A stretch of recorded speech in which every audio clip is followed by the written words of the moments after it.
एक उम्र के बाद बेटा समझता है कि पिता आखिर इतने चुप क्यों हो गए थे। बचपन में पापा सिर्फ पापा लगते हैं, एक ऐसे इंसान जो हमेशा मजबूत हैं, हमेशा सही हैं और जिन्हें कभी कुछ नहीं होता। हमें लगता है कि उन्हें न थकान होती है, न डर लगता है, न दर्द होता है। वो सुबह काम पर जाते हैं, शाम को वापस आते हैं, घर का खर्च चलाते हैं, ज़रूरतें पूरी करते हैं और ज़िंदगी ऐसे ही चलती रहती है। बचपन में हम कभी ये सोचते ही नहीं कि इस आदमी के अंदर भी एक इंसान है जिसके अपने डर होंगे, अपनी परेशानियां होंगी, अपने सपने, अपने अधूरे सपने होंगे। हमें सिर्फ इतना दिखता है कि पापा डांटते बहुत हैं, हर चीज़ के लिए ना बोलते हैं, हर खर्च पर सवाल उठाते हैं, हर दोस्त पसंद नहीं आता उन्हें, हर फैसले में रोक टोक करते हैं। उस समय सच में लगता है यार पापा बहुत ओल्ड स्कूल है।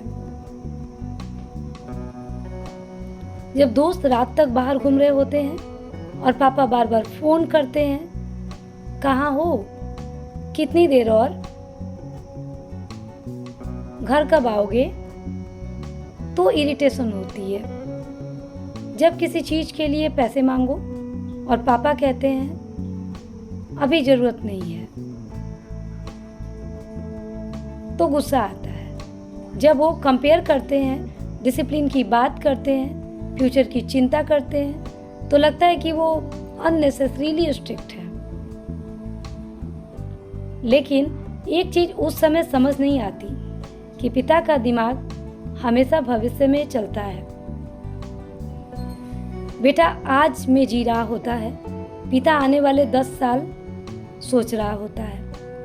बेटे को सिर्फ करंट हैप्पीनेस दिखती है, पिता को उसके फैसलों का फ्यूचर इम्पैक्ट दिखता है। इसलिए पिता कई बार वो डिसीजन लेते हैं जो उस समय गलत लगते हैं, लेकिन बाद में वही सही साबित होते हैं। हर मिडिल क्लास पिता की जिंदगी लगभग एक जैसी होती है। सपने बड़े होते हैं, लेकिन जिम्मेदारियां उनसे भी बड़ी होती हैं।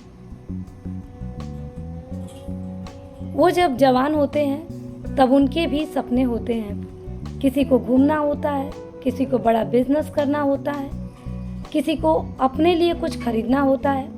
लेकिन फिर शादी होती है, बच्चे होते हैं, घर की जिम्मेदारियां शुरू होती हैं और धीरे धीरे एक आदमी अपने सपनों से ज़्यादा अपने परिवार के बारे में सोचने लगता है।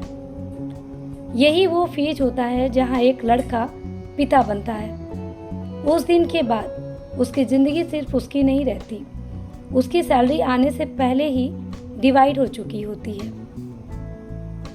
किराया, बिजली का बिल, बच्चों की फी, घर का राशन, माँ की दवाइयाँ, इमरजेंसी सेविंग,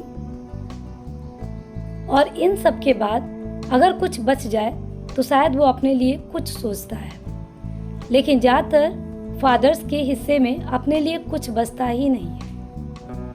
बहुत लोग कहते हैं कि पिता प्यार दिखाते नहीं हैं। सच ये है कि वो प्यार दिखाने से ज़्यादा निभाने में बिजी रहते हैं। माँ अगर खाना बनाकर खिलाती है तो पिता वही खाना लाने के लिए पूरा दिन कमाता है। माँ बच्चों को सुलाती है तो पिता रात भर फ्यूचर की चिंता में जागता है। माँ रोकर दर्द बाहर निकाल देती है, लेकिन पिता दर्द अंदर अंदर जमा करते रहते हैं और यही चीज़ धीरे धीरे उन्हें बदल देती है। एक समय के बाद पिता कम बोलने लगते हैं, कम हंसने लगते हैं, थोड़े चिड़चिड़े हो जाते हैं, थोड़े स्ट्रिक्ट हो जाते हैं। बच्चों को लगता है कि पापा पहले जैसे नहीं रहे, लेकिन सच में ये होता है कि जिम्मेदारियां ने उन्हें बदल दिया होता है।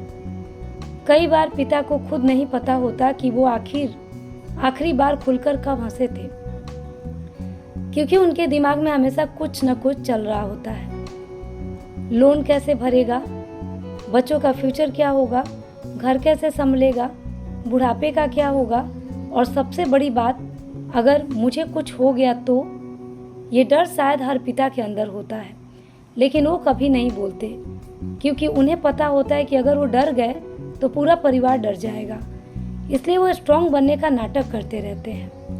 कई बार ऑफिस में इंसल्ट सहते हैं, कई बार बिजनेस में लॉस होता है, कई बार दोस्त धोखा देते हैं, कई बार हेल्थ खराब होती है, लेकिन घर आकर वो नॉर्मल बिहेवियर करते हैं। क्यों? क्योंकि घर वालों को उनकी कमाई चाहिए, उनकी परेशानी नहीं। ये बात सुनने में हार्श लगती है, लेकिन बहुत प्रैक्टिकल है। घर में अगर माँ इमोशनल बैकबोन होती है तो पिता फाइनेंशियल और मेंटल बैकबोन होता है, और बैकबोन अगर टूट जाए तो पूरा स्ट्रक्चर हिल जाता है। इसलिए फादर खुद को टूटने नहीं देते। आपने नोटिस किया होगा, घर में सबसे पुराना फ़ोन अक्सर पिता के पास ही होता है। सबके लिए नए कपड़े आ जाते हैं, लेकिन पिता कहते हैं मेरे पास अभी है। सबकी ज़रूरतें पूरी हो जाती हैं, लेकिन पिता की ज़रूरतें हमेशा पोस्टपोन होती रहती है। वो कभी ओपनली कंप्लेन नहीं करते, क्योंकि उन्हें लगता है कि चलो बच्चों का काम हो गया ना, वही काफ़ी है। और शायद यही सैक्रिफाइस धीरे धीरे उन्हें अंदर ही अंदर खाली कर देता है। एक उम्र के बाद बेटा जब कमाने लगता है तब उसे पहली बार समझ आता है कि पैसे कमाना कितना मुश्किल है। पहली सैलरी बहुत बड़ी लगती है, लेकिन महीने के आखिरी दिनों में जब अकाउंट बैलेंस कम होने लगता है तब पैसा संभाल कर खर्च करो वाली बात समझ आने लगती है। जब EMI, बिल, रिस्पॉन्सिबिलिटी आने लगती है तब समझ आता है कि पिता हर खर्च पर सवाल क्यों करते थे। वो कंजूस नहीं थे, वो फ्यूचर इनसिक्योर होने से डरते थे। क्योंकि जिसने गरीबी देखी हो वो खर्च करने से पहले 10 बार सोचता है। जिसने पैसों की वजह से प्रॉब्लम्स झेला हो वो अपने बच्चों को फाइनेंशियली वीक नहीं देख सकता। और सिर्फ पैसे नहीं, रिश्तों में भी पिता प्रैक्टिकल होते हैं। जब वो कहते हैं हर किसी पे भरोसा मत करो, तो वो निगेटिविटी नहीं फैला रहे होते हैं, वो एक्सपीरियंस बोल रहा होता है।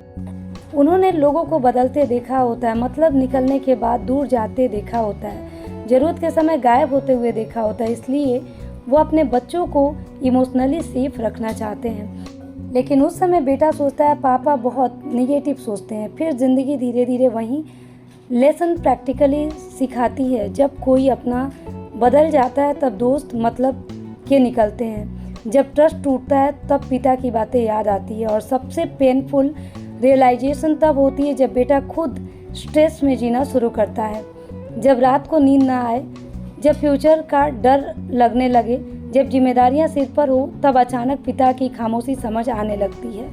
तब एहसास होता है कि पिता इसलिए चुप नहीं रहते थे क्योंकि उन्हें फीलिंग नहीं थी, वो इसलिए चुप रहते थे क्योंकि उनके पास टूटने की लग्जरी नहीं थी।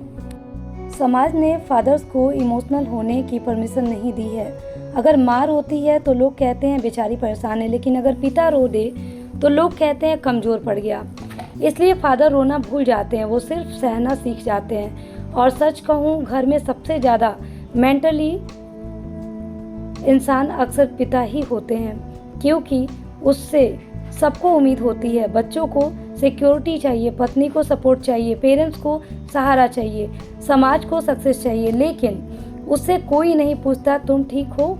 शायद इसी वजह से फादर जल्दी बूढ़े होने लगते हैं। स्ट्रेस इंसान को उम्र से पहले थका देता है और फादर सालों तक स्ट्रेस कैरी करते हैं। उनके सफ़ेद बाल सिर्फ उम्र की वजह से नहीं आते, जिम्मेदारियां भी बाल सफ़ेद कर देती हैं। उनके चेहरे की झुर्रियां में पूरी ज़िंदगी का टेंशन छुपा रहता है, लेकिन फिर भी वो कोशिश करते हैं कि बच्चों को सेफ एनवायरनमेंट मिले, उन्हें वो स्ट्रगल ना देखना पड़े जो उन्होंने देखे थे। हर पिता अंदर से यही चाहता है कि मेरे बच्चों की ज़िंदगी मुझसे आसान हो, इसलिए वो खुद कठिन ज़िंदगी जी लेते हैं। और शायद सबसे दुखद चीज़ ये है कि उनकी वैल्यू अक्सर देर से समझ में आती है। जब तक पिता साथ होते हैं उनकी बातें लेक्चर लगती हैं, लेकिन जब ज़िंदगी वही सिचुएशन दिखाती है तब एहसास होता है कि पिता गलत नहीं थे, वो सिर्फ ज़िंदगी को हमसे पहले समझ चुके थे। एक दिन बेटा भी अपने पिता जैसा हो जाता है, कम बोलने लगता है, ज़्यादा सोचने लगता है, खर्च कैलकुलेट करने लगता है, रात को फ्यूचर की टेंशन होने लगती है और उसी दिन उसे अपने पिता की पूरी ज़िंदगी समझ आने लगती है। तब एहसास होता है कि जिस आदमी को वो स्टिक समझता था असल में वो सिर्फ डरा हुआ था, डरा हुआ अपने परिवार को खोने से, डरा हुआ बच्चों का भविष्य खराब होने से, डरा हुआ फाइनेंशियल प्रॉब्लम से। लेकिन उसने कभी ये डर दिखाया नहीं, क्योंकि पिता अक्सर डरते बहुत हैं, बस जताते नहीं हैं। इसलिए अगर आपके पिता आज भी आपके साथ हैं तो सिर्फ फादर्स डे पर फ़ोटो मत डालिए। कभी उनके पास बैठिए, उनसे पूछिए आप थक जाते हो क्या, आपको किसी बात की चिंता रहती है। शायद वो खुलकर ना बताएं, लेकिन उनके चेहरे पर आपको जवाब ज़रूर मिल जाएगा। और एक बात हमेशा याद रखना, पिता कभी परफेक्ट नहीं होते, लेकिन वो हर दिन कोशिश करते हैं कि उनके बच्चों की ज़िंदगी उनसे बेहतर हो। हर मिडिल क्लास पिता की कहानी लगभग एक जैसी होती है। अगर आप भी इसे जुड़ पाए हों तो इसे शेयर ज़रूर करें।